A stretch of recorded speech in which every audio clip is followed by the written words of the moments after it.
On Face the Nation, looking back on an extraordinary year as we covered it and looking ahead to what comes next. It was a year that began on a sad and shocking note. Our second broadcast of the year began this way. An awful day in Tucson. A young Arizona Congresswoman, Gabrielle Giffords, lies gravely wounded, shot through the head.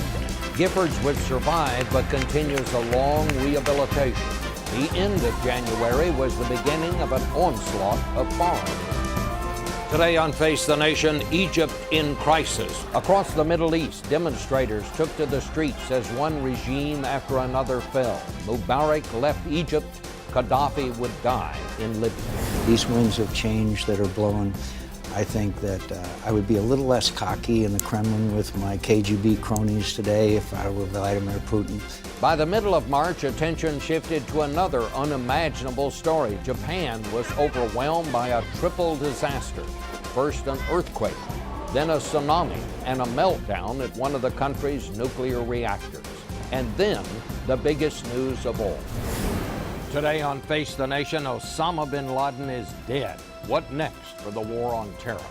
Evidence seized when bin Laden was killed suggests he was still running al-Qaeda from his hideout in Pakistan.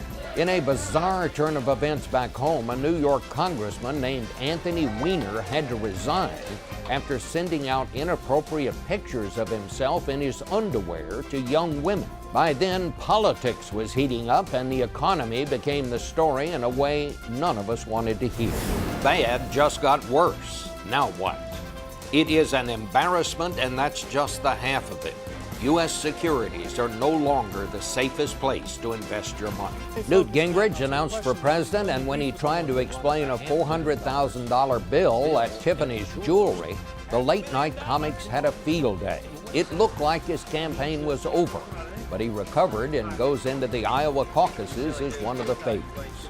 Former members of the Bush administration came out with books, and the former vice president admitted he said a couple of things that might make former Secretary of State Powell's head explode. Powell came on Face the Nation to say his head was fine, thanks. The kind of headline you might see one of the supermarket tabloids write. I think Dick overshot the runway with that kind of comment, and if that's how he plans to sell his vote. All the Republican candidates but Romney and Perry came to our table. During a Herman Cain visit, we got into it over his campaign ad that featured his campaign manager taking a drag on a cigarette. Was it meant to be funny? It was meant to be informative. The bit on the end, we didn't know whether it was going to be funny to some people or whether they were going to ignore it or whatever the case may be. Let me just tell you, it's not funny to me. Cain then urged young people not to smoke.